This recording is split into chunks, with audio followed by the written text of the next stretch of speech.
The aroma of simmering tomato aspic once filled church halls across America, but today's potluck tables tell a different story. Community dinners were the heartbeat of neighborhoods during the Great Depression and World War II, when families gathered to share whatever they could spare. This is the story of 25 forgotten potluck dinners that once brought people together, but now exist only in yellowed recipe cards tucked away in kitchen drawers.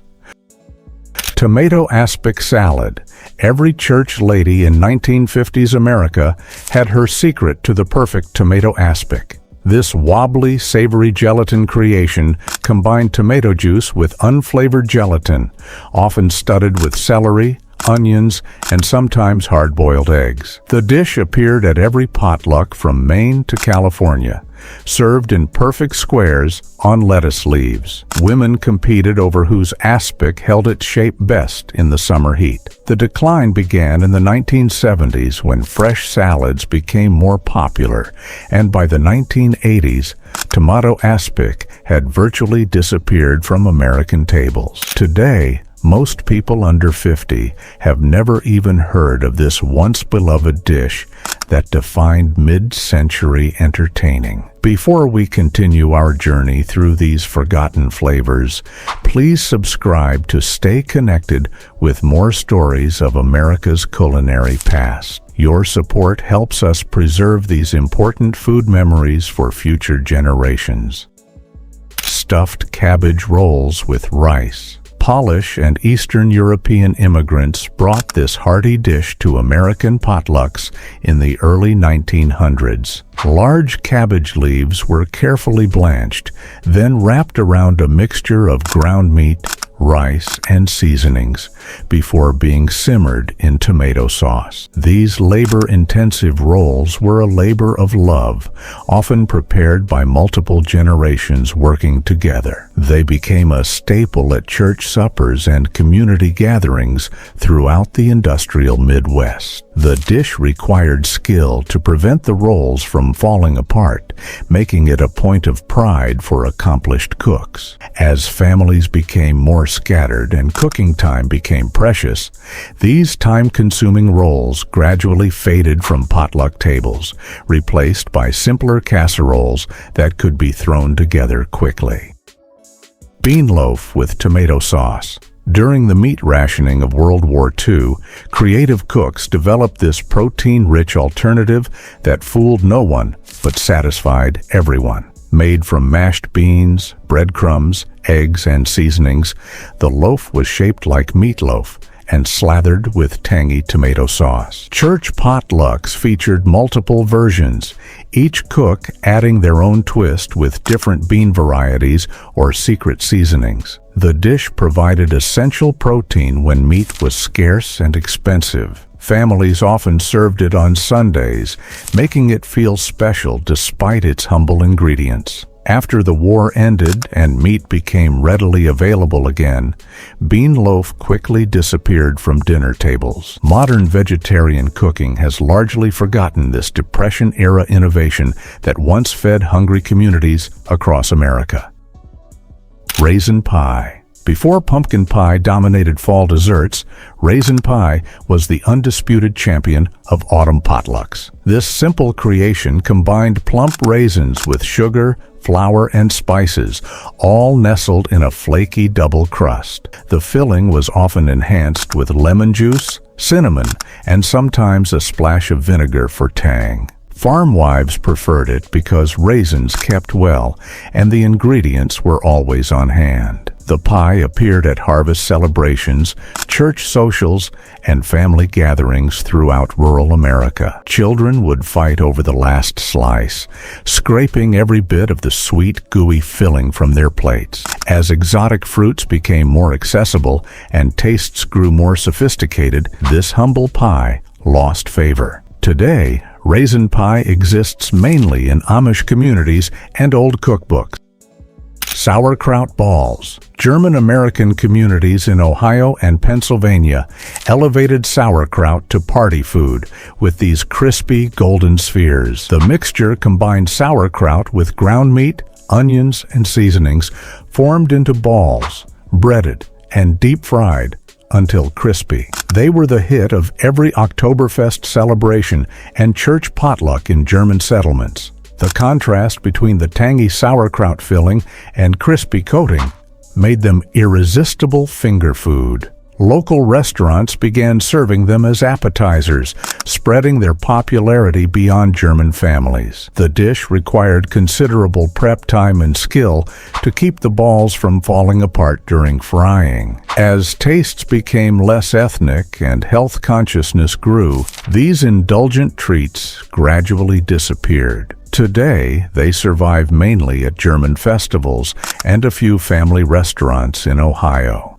Salmon pea wiggle. This Depression-era dish combined canned salmon, frozen peas, and white sauce into a comfort food that stretched protein dollars. Served over toast, biscuits, or rice, it appeared at potlucks when families needed to feed many mouths inexpensively. The name came from the way the peas wiggled in the creamy sauce when stirred. Coastal communities often added hard-boiled eggs, while inland cooks might substitute tuna when salmon was too expensive. Church ladies became experts at making the sauce smooth and flavorful, despite using simple ingredients. The dish provided complete nutrition with protein, vegetables, and dairy in one economical meal. As frozen convenience foods became popular and family incomes rose, salmon pea wiggle was abandoned for fancier dishes. Few people today remember this humble meal that once satisfied hungry families across America. Rice croquettes. These elegant golden cylinders transformed leftover rice into sophisticated potluck fare. The rice was mixed with eggs, seasonings, and sometimes cheese, formed into cylinder shapes, breaded and fried until golden. They appeared at ladies' luncheons, church socials, and formal potluck dinners throughout the early 1900s. The dish required skill to achieve the perfect crispy exterior and creamy interior. Cooks took pride in their ability to form uniform croquettes that held together during frying. Some versions included minced vegetables or herbs for extra flavor and color. The labor-intensive preparation made them a special occasion dish rather than everyday fare. As casual dining became more popular and elaborate presentations fell from favor, rice croquettes disappeared from American tables. Today, they survive mainly in New Orleans cuisine and old Southern cookbooks. Creamed celery over toast. Before vegetables became colorful and exotic, celery was elevated to main dish status in this simple but satisfying creation. Fresh celery stalks were chopped and simmered in rich white sauce, then served over buttered toast or biscuits. The dish appeared regularly at church potlucks and ladies' auxiliary dinners throughout the Midwest. Cooks often added hard-boiled eggs or chopped ham to make it more substantial. The creamy sauce transformed humble celery into comfort food that satisfied hungry families. Some versions included celery leaves for extra flavor and a hint of green color. The dish was popular because celery was cheap, available year-round, and the preparation was foolproof. As vegetables became more varied and health consciousness grew, this heavy cream-based dish fell from favor. Modern cooks prefer their celery raw in salads or soups. Green bean and potato salad. This hearty salad combined two garden staples into a filling dish that anchored potluck tables across rural America. Fresh green beans and potatoes were boiled until tender, then tossed with a tangy vinegar dressing and served warm or cold. German and Pennsylvania Dutch communities made it a signature dish at their gatherings. The salad often included hard-boiled eggs, bacon bits, or chopped onions for extra flavor and substance. It was particularly popular during green bean season, when gardens produced more than families could consume fresh. Church potlucks featured multiple versions, each cook adding their own family touch to the basic recipe. The dish provided filling, nutritious food that could feed a crowd inexpensively. As salads became more sophisticated and ingredients more varied, this simple combination lost its appeal to modern palates. Barley and tomato casserole. During World War II, barley emerged from soup pots to become a potluck star in its own right. This hearty casserole combined pearl barley with canned tomatoes, onions, and seasonings, then baked until the barley was tender and the flavors melded. It appeared at church suppers and community dinners when meat was rationed and families needed filling. Economical dishes. The casserole provided complex carbohydrates and vegetables in one satisfying dish. Cooks often added whatever vegetables they had on hand, making each version unique. The long, slow baking process meant it could be prepared ahead and stayed warm throughout long potluck dinners. After the war, as wheat products became more readily available and tastes shifted toward familiar grains, barley casseroles disappeared from American tables. Today, most people associate barley only with soup, forgetting its brief starring role in wartime cooking. Pickle soup. Polish immigrants brought this tangy, unusual soup to American potlucks, where it became a conversation starter and comfort food favorite. The soup combined dill pickles, pickle juice, potatoes, and often sausage or beef in a hearty broth that warmed cold church halls. The distinctive sour, salty flavor was unlike anything in American cooking, making it memorable to anyone who tried it. Polish families served it at church socials, wedding receptions, and community gatherings throughout Pennsylvania, Illinois, and other areas with large Polish populations. The soup was economical because it used pickle juice that would otherwise be discarded. Recipes varied by family, with some adding carrots, onions, or different types of meat. As Polish Americans assimilated and ethnic foods became less common at general community gatherings, pickle soup retreated to family kitchens and ethnic festivals. Modern Americans rarely encounter this distinctive soup outside Polish restaurants. Hominy and tomato bake. This Southern-influenced dish brought Native American hominy to potluck tables across America. The casserole combined canned hominy with tomatoes, onions, and seasonings, then baked until bubbly and golden. It appeared regularly at church suppers and community dinners in areas where corn was a major crop. The dish was economical, filling, and used ingredients that most families kept in their pantries. Some versions included cheese, ground meat, or peppers for extra flavor and substance. The unique texture of hominy, chewy corn kernels with the hulls removed, made it interesting to people unfamiliar with Native American foods. Cooks appreciated that the casserole could be assembled ahead of time and baked just before serving. As tastes became more sophisticated and exotic ingredients more available, this humble corn dish lost its place at community tables. Today, hominy appears mainly in Mexican cooking and traditional Southern dishes. Creamed turnips on biscuits. Before Brussels sprouts became trendy, turnips had their moment as the sophisticated vegetable at potluck dinners. This dish transformed the often maligned root vegetable into comfort food by cooking turnips until tender, then smothering them in rich cream sauce and serving over fresh biscuits. It was particularly popular in New England and other areas where turnips grew well in poor soil. The dish appeared at harvest celebrations and winter potlucks when root vegetables were the main fresh produce available. Skilled cooks knew how to remove the sometimes bitter edge from turnips by proper cooking techniques. The creamy sauce and fluffy biscuits made the turnips palatable even to those who usually avoided them. As vegetables became more varied and health-conscious eating gained popularity, heavy cream-based vegetable dishes fell from favor. Modern cooks rarely choose turnips when so many other vegetables are available year-round.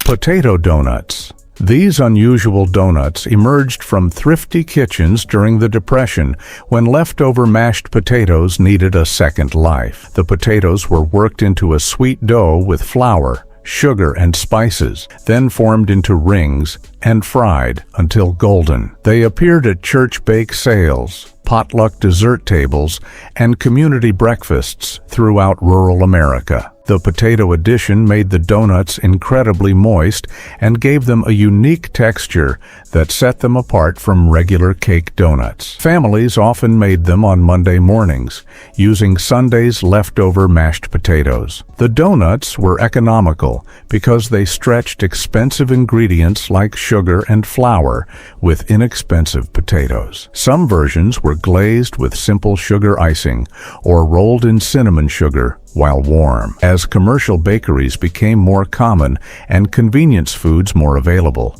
homemade potato donuts disappeared from American kitchens and community gatherings. Sweet potato biscuits.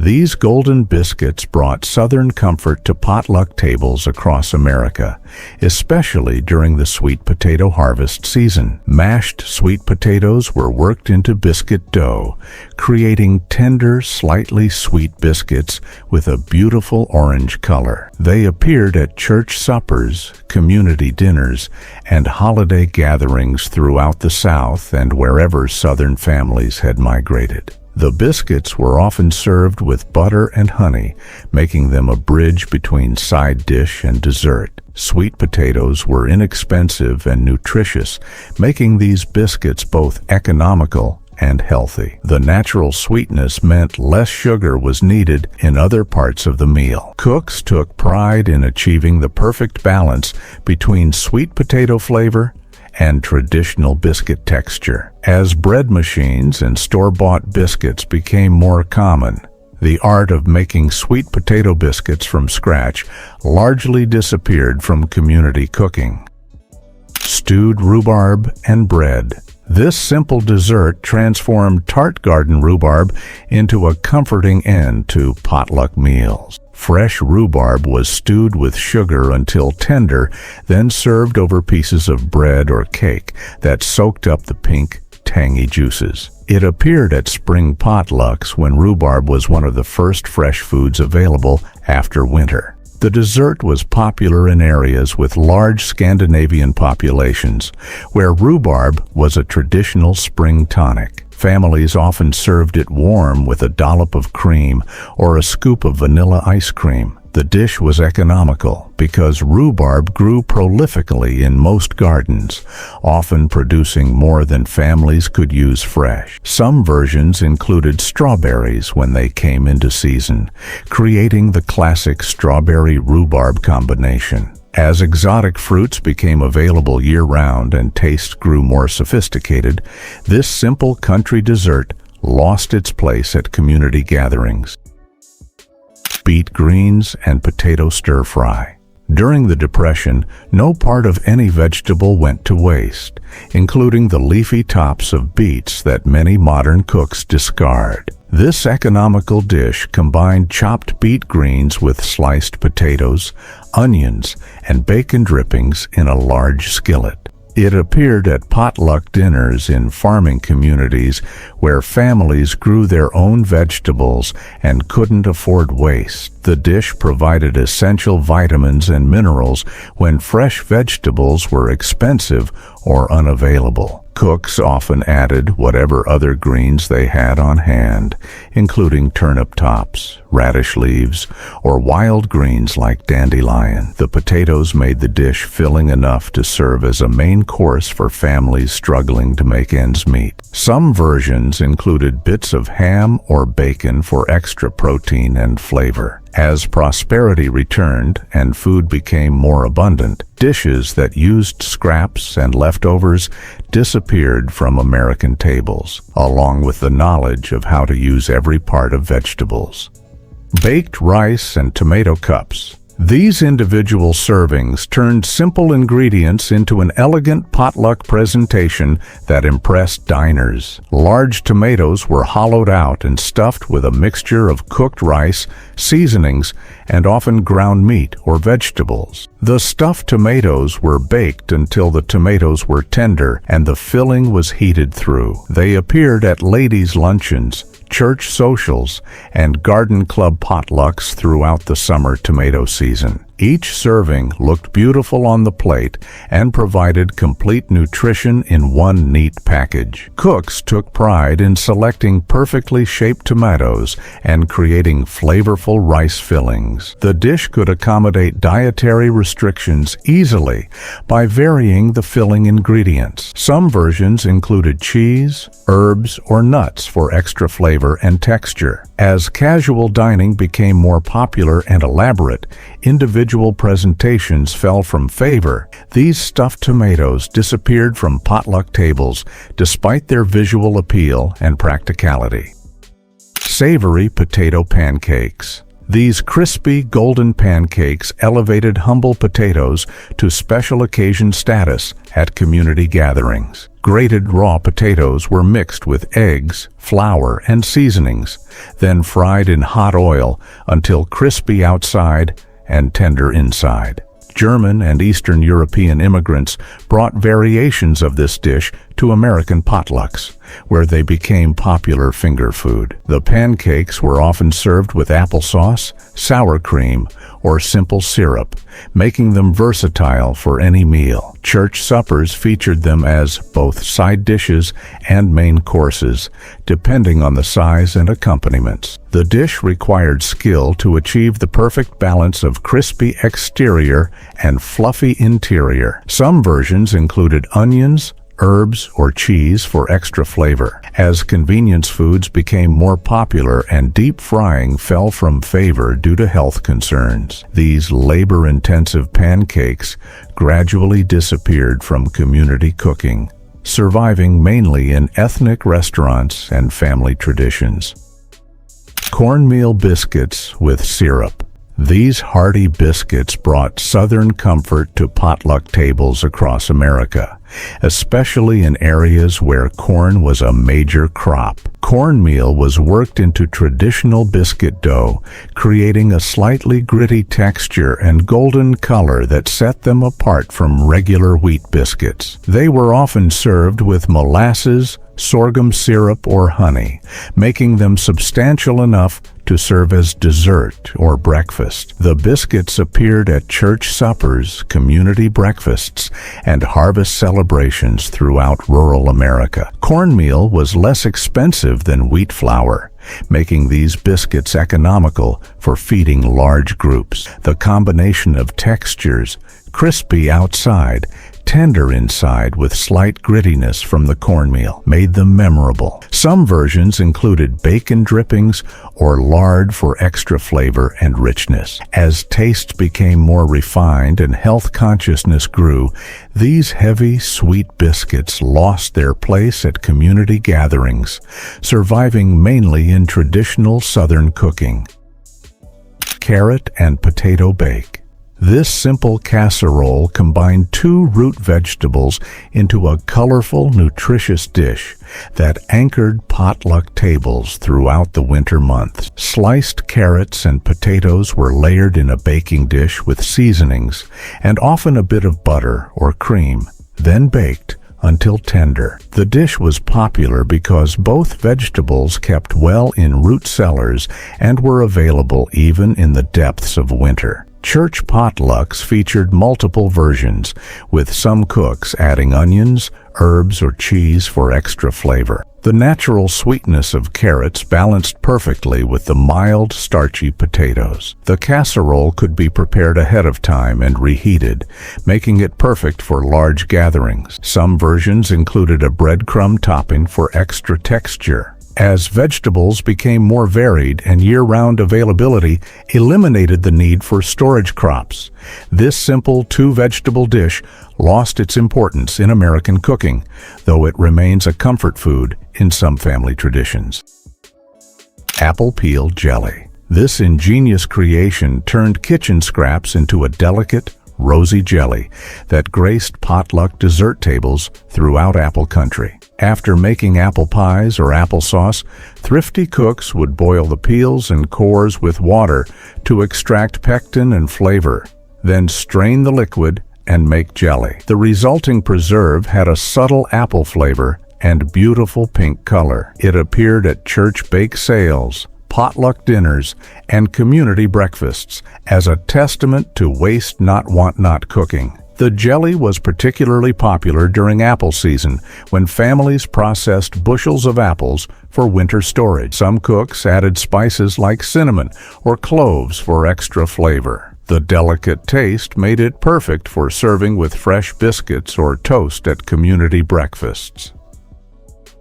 Hamburger gravy over mashed potatoes. This dish saved more families during the Great Depression than any government program ever could. When paychecks were small and bellies were empty, mothers across America knew they could stretch a single pound of ground beef to feed 6 hungry mouths. The magic happened in a heavy skillet where beef was browned until every bit of fat rendered out. Then flour was stirred in to create a roux that would make French chefs jealous. The secret wasn't in expensive ingredients, it was in patience. Grandma would slowly add milk, stirring constantly to prevent lumps, creating a rich gravy that could coat every spoon. Salt, pepper, and maybe a dash of Worcestershire if the family was feeling fancy. Served over mountains of mashed potatoes made from 5-pound bags bought in bulk, this meal could fill stomachs and warm hearts, even when the future looked uncertain. Children would clean their plates and ask for seconds, never knowing they were eating poor food. To them, it was just delicious. Sloppy Joe pie. When regular Sloppy Joes weren't fancy enough for Sunday dinner, but the budget couldn't handle a real roast, creative cooks invented the Sloppy Joe pie. This clever dish took the familiar flavors of the sandwich filling and dressed them up with a cornbread topping that made everything feel more special. The base started like any good Sloppy Joe. Ground beef browned with onions, then seasoned with ketchup, Worcestershire sauce, and a touch of brown sugar for that sweet tangy flavor kids couldn't resist. But instead of piling it on hamburger buns, the mixture went into a casserole dish and got topped with cornbread batter made from a simple box mix or scratch ingredients. As it baked, something magical happened. The cornbread rose and turned golden while absorbing just enough of the beef juices to stay moist and flavorful. The result looked like a proper dinner that could grace any table, even when unexpected company showed up.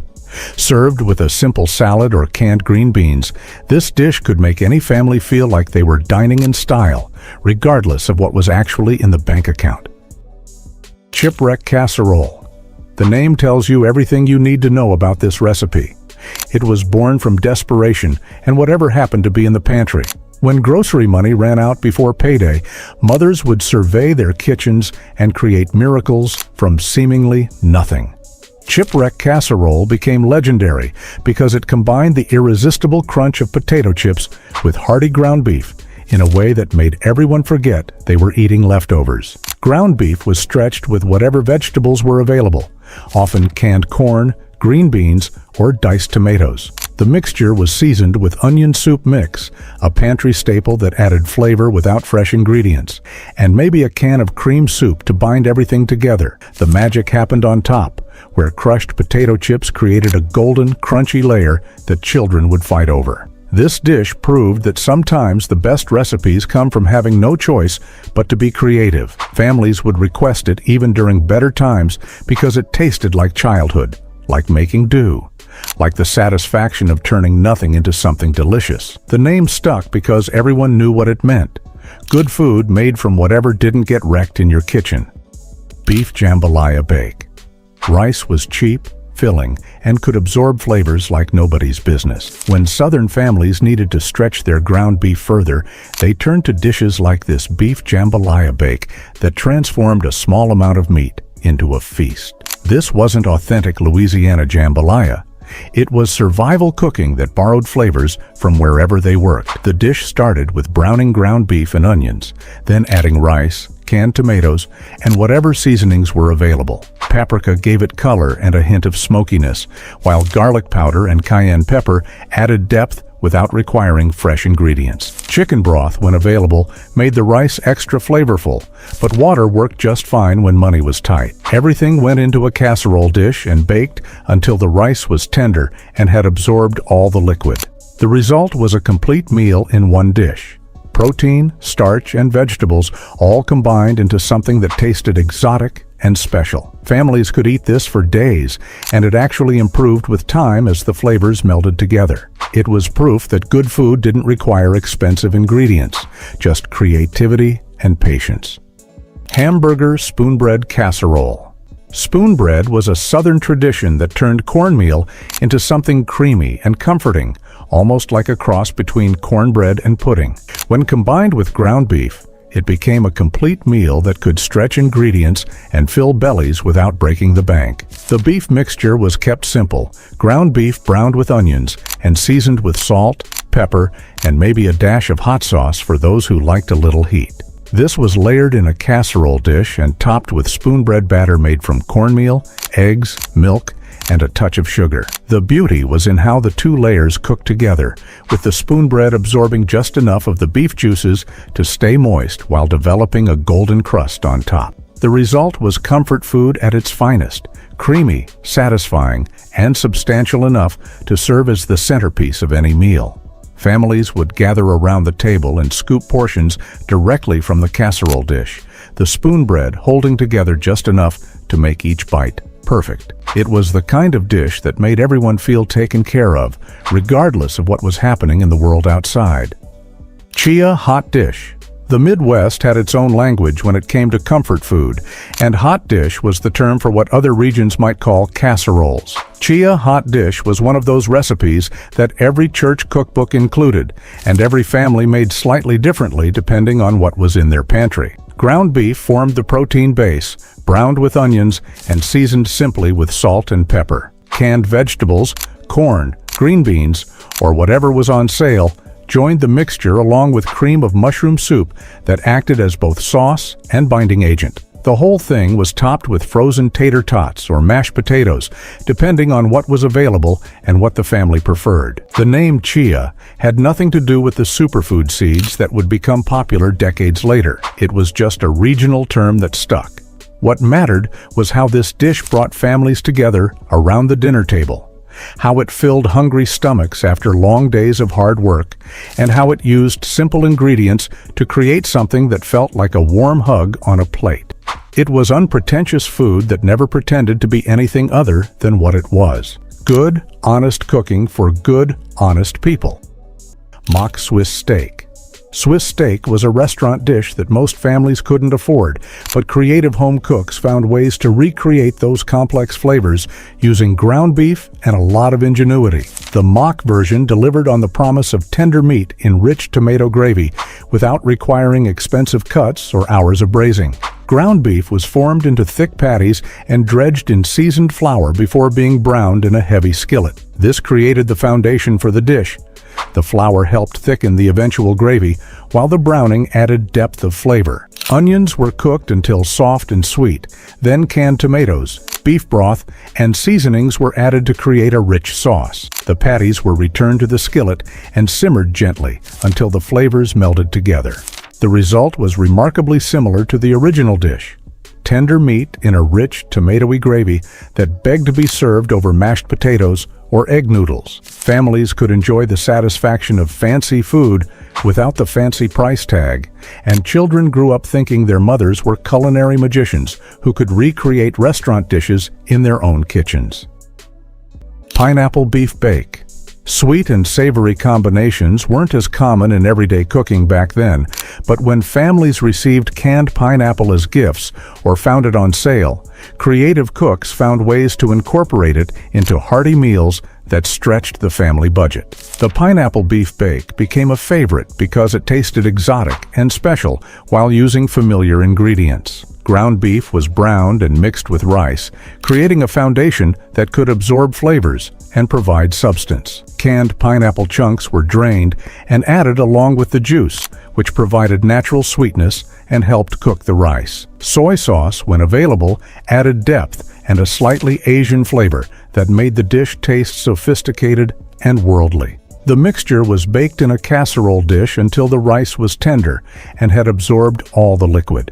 The result was a complete meal that tasted like it came from somewhere far away and exotic, even though it was made in a regular kitchen with ingredients from the local grocery store. Children loved the sweet pineapple mixed with savory beef, and parents appreciated how the dish made a small amount of meat feed the whole family. It was proof that a little creativity could transport a family's dinner table to places they'd never been. Beef stuffed zucchini boats. Similar to the garden patch version, but designed for families who bought their zucchini rather than growing it. This recipe focused on making the most of store-bought ingredients while creating something that looked and tasted special. The key was in selecting zucchini that were large enough to stuff but still tender enough to cook properly. Ground beef was stretched with rice or breadcrumbs and seasoned with whatever was available, often onion powder, garlic powder, and dried herbs that could be bought in small quantities. The zucchini shells were pre-baked briefly to ensure they would be tender, then stuffed with the beef mixture and returned to the oven. The beauty of this dish was in its presentation. Each stuffed zucchini looked like an individual entree that might be served in a restaurant, while actually being made from ingredients that were economical and readily available. Families could feel like they were dining elegantly while actually eating a practical meal that used affordable ingredients efficiently. It was proof that good presentation could elevate any dish, regardless of its humble origins. Dutch oven meatloaf with crackers. Don't confuse regular old boring meatloaf with this special Dutch oven meatloaf with crackers. No, don't get your wires crossed. It's definitely different. Back in the day, Grandma really knew how to jazz things up and make this classic into something unexpected just by adding some crackers.